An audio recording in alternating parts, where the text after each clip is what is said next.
Bonjour à tous, j'espère que vous allez bien. Je vous retrouve aujourd'hui pour vous proposer une nouvelle édition de ces fameuses vidéos Beauty News que je vous propose sur la chaîne. Aujourd'hui on va se concentrer sur quelques actualités de l'industrie cosmétique et il faut qu'on parle parce qu'il y a certaines infos sur lesquelles je suis tombée qui sont peut-être pas si géniales que ça, donc on va pouvoir en discuter aujourd'hui. Si vous n'êtes pas encore abonné à la chaîne et que vous voulez louper aucune information concernant des lancements, des nouveautés, etc., je vous invite à cliquer sur le bouton s'abonner ci-dessous, ça vous permettra de ne rien louper. Et si vous êtes un peu intrigué de ce qu'il est en train de se passer dans l'industrie cosmétique en ce moment, eh bien je vous invite à visionner la suite de la vidéo. Depuis la mi-juin, Sephora a démarré le plus grand jeu d'échecs qu'il soit. Je suis tombée sur deux infos, alors une première qui m'a semblé être plutôt logique par rapport à la situation de Sephora en Europe, et la seconde par contre j'ai écarquillé les yeux, c'est une info qui vient de tomber et j'ai un peu peur, j'avoue j'ai un peu peur. Bon, alors la première chose qu'il faut savoir c'est que Sephora, et je parle bien du groupe Sephora, je parle pas uniquement de Sephora France, Sephora est présent dans de nombreux pays. L'enseigne Sephora a signé un partenariat stratégique avec Zalando, donc l'e-shop Zalando, pour pouvoir proposer une partie ou une très grande partie de leur catalogue, puisqu'apparemment on va parler d'à peu près 300 marques qui vont finir par être dispo sur Zalando. Et puisque l'on parle d'un partenariat stratégique et non pas d'un rachat, d'une fusion ou que sais-je, eh bien évidemment aucun détail financier n'ont été communiqués. Alors vous allez me dire, pourquoi Sephora a envie de distribuer ses produits sur un autre e-shop que celui de Sephora? Je dois vous avouer que j'ai trouvé ça très malin, et pour comprendre un peu cette stratégie, il faut connaître le contexte de Sephora en Europe. Ce partenariat stratégique va tout d'abord être déployé en Allemagne et je comprends tout à fait pourquoi. Parce que si vous regardez un peu la situation de Sephora en Allemagne, c'est une enseigne qui n'est pas une référence comme elle peut l'être ici en France ou dans d'autres pays européens. Tout simplement parce qu'en Allemagne, les magasins Douglas sont bien plus omniprésents que l'enseigne Sephora. Et c'est vrai que pour avoir travaillé à l'Europe dans l'industrie cosmétique, à chaque fois que je me rendais à des événements en Allemagne, je réalisais à quel point finalement Sephora c'était en effet une enseigne plus confidentielle que ces énormes magasins Douglas. Et je sais que les équipes Sephora en Allemagne en parlaient régulièrement. Douglas c'est tellement ce mastodonte à côté de Sephora en Allemagne que, eh bien là ils sont en train de réfléchir à une stratégie pour prendre de l'ampleur. Sachant que Zalando c'est un rendez-vous en ligne à la fois en matière de mode mais aussi de beauté, et bien là ils ont vu, si vous voulez, une petite faille et ils se sont dit on va pouvoir toucher plus de monde si on s'installe en effet sur l'e-shop de Zalando. Donc voilà comment on peut résumer la situation. Alors je vous l'annonce tout de suite, à mon avis c'est pas demain la veille, en tout cas pas dans un futur très proche, que Sephora France va se mettre à distribuer ses produits sur les shops de Zalando.fr.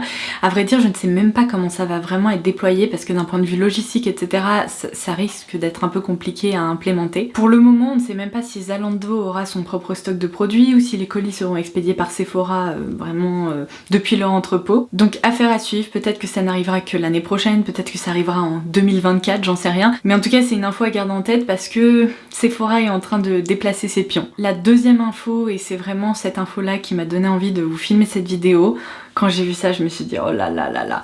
J'ai un peu peur, non pas pour Sephora cette fois-ci, mais plutôt pour l'e-shop concerné. Ça a été annoncé là il y a quelques jours seulement. Le fonds d'investissement qui avait racheté Feelunique en 2012 pour 26 millions de livres vient de signer un accord avec Sephora pour revendre Feelunique à Sephora. Ça se fera apparemment lors du deuxième semestre de cette année, donc incessamment sous peu. Et donc ça y est, vous l'aurez compris, c'est officiel, Sephora va racheter Feelunique à ce fameux fonds d'investissement qui s'appelle Paramount Capital Partners pour la petite somme de 132 millions de livres, ce qui correspond à peu près à 154 millions d'euros. Alors je dois vous avouer que j'ai appris plein de trucs en lisant cette nouvelle. J'ai appris qu'il y a pas moins de 1 300 000 clients sur le site de Feelunique. Et je me suis dit, ah d'accord, je ne savais pas si vous voulez, je savais que ces e-shops de beauté hors Sephora étaient quand même des gros e-shops, mais une base client de 1 300 000, c'est quand même pas mal. Et on notera surtout à quel point Feelunique s'est développé depuis 2012 puisque c'est un e-shop qui avait été estimé à 26 millions de livres, qui là est vendu 132 millions de livres, mais what? Alors pourquoi je suis inquiète? Je vous explique ce que je pense. D'un côté, certes c'est très bien pour Sephora, je pense qu'ils ont signé un super truc, il y a certaines marques qui sont proposées en exclu sur Feelunique ou qui ne sont pas dispo chez Sephora et du coup peut-être que ça va nous amener un catalogue entre guillemets Sephora différent, donc très bien. Je pense que toute la direction Sephora est absolument ravie aussi parce que Fil d'Unique c'est quand même un e-shop de référence en matière de beauté. Moi ce qui m'inquiète un peu en tant que consommatrice, c'est que je ne sais pas exactement comment les choses vont voir le jour après la signature officielle, tout simplement parce que parfois quand certains e-shops sont rachetés, et bien ces e-shops disparaissent complètement et sont absorbés par l'entité qui les rachète. Du coup ce que j'attends vraiment de voir, c'est est-ce que Fil d'Unique va disparaître et est-ce que Fil d'Unique va juste fermer ses portes et peut-être que les marques vont être transférées vers Sephora? Je ne sais pas, c'est une possibilité. Est-ce que Sephora va garder l'entité Sephora et va continuer à gérer Fil d'Unique en parallèle? C'est une autre possibilité. Est-ce que toutes ces marques qui sont dispo chez Fil d'Unique et qui ne sont pas dispo chez Sephora, je pense par exemple à Pite Beauty, je pense à Essence, je pense à plein d'autres marques qu'on peut retrouver sur Fil d'Unique, qu'est-ce qui va advenir? Est-ce qu'on va pouvoir continuer à choper ces marques-là en tant que consommateur ou est-ce que ça va être terminé? Je ne sais pas. J'en sais rien. Et le dernier point qui me rend un peu triste, mais ça c'est pareil, c'est d'un point de vue consommatrice, c'est que je trouve qu'il y a souvent des grosses promos sur Fil d'Unique, il y a souvent des codes promo qu'on peut appliquer à des centaines de références, ce qui n'est pas toujours le cas chez Sephora. Autant il y a quelques années, Sephora était vraiment très généreux en matière de codes promo. Sincèrement, je me souviens d'une période chez Sephora où toutes les semaines on avait un code promo valable sur tout l'e-shop, et depuis que toutes ces marques exclues ont commencé à débarquer, eh bien les codes promo se font plus rares et les codes promo ne s'appliquent pas sur tout. Donc comment ça va être retranscrit sur le site de Fil d'Unique? Est-ce que Fil d'Unique ne va pas adopter cette même politique que l'e-shop de Sephora, c'est-à-dire des codes promo moins réguliers, des offres moins intéressantes et puis encore plus de marques exclues? J'en sais rien. Mais du coup ça me rend presque un peu triste parce que j'adore en fait en tant que consommatrice ou même en tant que créatrice de contenu pouvoir vous proposer un contenu varié et ne pas seulement vous dire ok il y a des produits dispo chez Sephora, vous le voyez dans mes vidéos, j'essaye toujours de couvrir un maximum de marques, des marques qui sont plus originales, des produits qui sont plus originaux, des produits petit prix, des produits de parfumerie, et ça me rend un peu triste de voir ça parce que je me dis mais mon dieu, si ça se trouve Fil d'Unique va disparaître. Alors il faut pas être aussi alarmiste, ça sera peut-être pas le cas et peut-être que Fil d'Unique va rester là et que finalement beaucoup de personnes ne le sauront même pas mais il y aura Sephora derrière, mais ça me fait un peu peur. Parce que je crains qu'on apprenne quand même quelques mauvaises nouvelles d'un point de vue consommateur. Et du coup, je ne sais pas quoi penser. Donc voilà, je voulais partager ça avec vous. Dites-moi ce que vous en pensez. Est-ce que vous êtes un peu dans la même situation que moi et vous vous dites « Oh non, pitié, on veut garder plusieurs options ». Moi, je suis un peu dans cet état d'esprit-là. Mais de toute façon, vous savez quoi, c'est officiel, ça va être signé, donc on n'y peut rien. Voilà. Dans ma dernière vidéo Beauty News, j'avais abordé le cas de la marque Marc Jacobs. Je vous avais dit qu'on savait pas tellement ce qui se passait, c'était hyper opaque, enfin... c'était flou en fait, tout simplement. Et alors l'américaine qui tient le compte Trendmood sur lequel elle partage des nouveaux lancements en matière de cosmétiques, elle a très récemment partagé une info concernant Marc Jacobs. Je pense qu'elle a un peu mené l'enquête et qu'elle s'est renseignée auprès des équipes. De mon côté, je n'avais pas réussi à obtenir d'informations parce que je dois vous avouer que l'équipe Marc Jacobs est de plus en plus difficile à contacter. Je ne sais même pas exactement s'il y a encore des gens qui s'occupent de la communication, mais bon bref, c'est un autre sujet. Mais du coup, en France, Marc Jacobs a resté un truc assez opaque et elle a réussi à obtenir des informations à ce sujet, donc je vous laisserai le post à l'écran.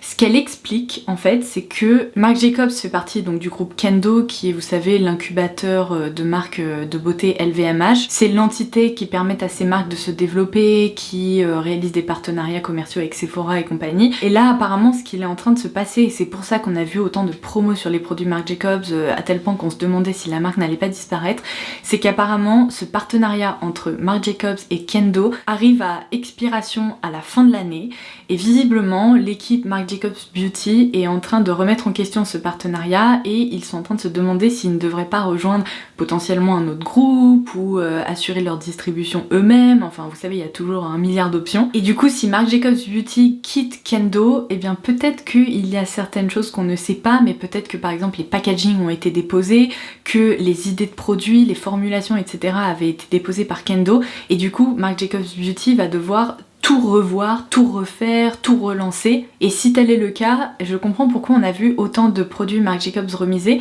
parce que peut-être que dans un an, eh bien les produits Marc Jacobs ne ressembleront plus du tout à ça. Donc affaire à suivre, est-ce qu'ils vont finalement renouveler leur partenariat avec Kendo? Est-ce qu'ils vont se diriger vers une autre option? À voir. En tout cas, la bonne nouvelle à noter, c'est que la marque ne ferme pas, les produits continueront d'exister, mais sous quelle forme?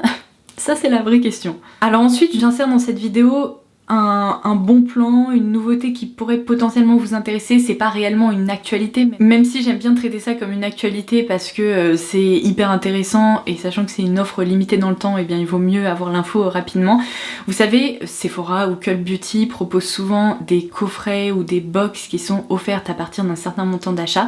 En ce moment chez Sephora, il y a une offre, je vous laisserai les détails en barre d'infos et puis à l'écran, mais avec le code SUMMERBOX, à partir de 110 € d'achat, vous recevrez une box avec 10 mini produits à l'intérieur. Vous savez, ce sont ces fameuses Sephora Box que j'essaie de vous partager régulièrement parce que vous savez quoi, quitte à passer une commande sur les shops de Sephora, autant profiter d'un coffret offert pour découvrir d'autres produits, c'est toujours agréable. Mais l'e-shop Cult Beauty propose ce même concept, mais ils ont placé la barre là quoi. C'est pas du tout du même niveau que Sephora. C'est-à-dire que pour toute commande de 170 livres ou 195 € sur l'e-shop, alors on est d'accord, c'est un gros panier, seulement vous savez quoi, vous dépensez ça sur l'e-shop et vous recevrez une box d'une valeur de 355 livres, donc à peu près 410 €, remplie de plein de produits, dont certains complètement incontournables, qui sont des best-sellers sur Cult Beauty. Donc voilà, je pose ça là, s'il y avait des produits qui vous intriguaient sur l'e-shop, que vous comptiez commander, c'est peut-être le moment de le faire. Ajoutez dans votre panier un cadeau pour un futur anniversaire, essayez dans la mesure du possible de grouper tout ça et toutes vos idées et votre wishlist, comme ça vous recevrez ce fameux coffret qui a l'air franchement super sympa. Petite information importante à noter, il n'y a pas de frais de douane sur l'e-shop de Cult Beauty, je vous laisserai la page où tout est expliqué ci-dessous. Et alors je termine cette vidéo Beauty News par deux bad buzz. Mais deux bad buzz énormes et je voulais en discuter avec vous parce que pour le premier j'ai fait mes calculs et je me suis dit mais on va où là en fait? Mais apparemment je ne suis pas la seule à avoir été outrée, donc il fallait qu'on en parle. Hourglass a annoncé le lancement de fards à paupières et ça y est, ils sont disponibles, notamment sur Fil Unique mais également sur Look Fantastic. Si vous entendez des petits, c'est parce que Kira a décidé de prendre un petit déjeuner tardif, donc elle est en train de manger des croquettes. Bref, on revient à nos fameux fards à paupières Hourglass. C'est une collection qui en soi est une très bonne idée. Vous avez des palettes vides, donc des palettes de 1 fard à paupières, 3 fards à paupières ou 5 fards à paupières que vous pouvez composer vous-même en choisissant des fards à paupières mono classiques comme MAC propose depuis la nuit des temps, comme Make Up For Ever propose depuis la nuit des temps. Bref, c'est un concept qu'on connaît plutôt bien, hein, mais c'est toujours appréciable de pouvoir composer sa propre palette, de pouvoir se tourner vers les couleurs qui nous plaisent vraiment. Mais là, je ne sais pas ce qui s'est passé dans leur tête, mais il y a un problème. C'est-à-dire que les prix sont hallucinants, mais hallucinants. Alors je vous explique. Chaque fard à paupières coûte 35,90 €. Le fard à paupières d'1 gramme. 1 gramme. Quoi? Déjà, en partant de là, c'est compliqué. Mais en plus du coup, si vous ne voulez pas vous retrouver avec une petite recharge comme ça, pas protégée, vous devrez donc opter pour un écrin. L'écrin d'un fard à paupières coûte 12,90 €. Si vous optez pour un écrin avec 3 fards à paupières, ça sera 15,50 € et 5 fards à paupières, ça vous reviendra à 20,50 €. Mais seulement évidemment, ces compacts sont complètement vides.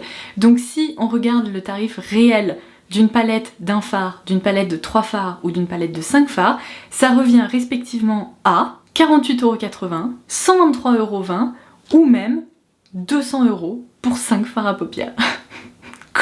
Quoi? Non mais attendez, j'ai regardé sur le site de Sephora, sans promo ni rien, un fard Dior, ça coûte 36 €. À quel moment Hourglass se dit bah nos fards à paupières vont coûter beaucoup plus cher que les fards à paupières Dior? Mais oui, bien sûr.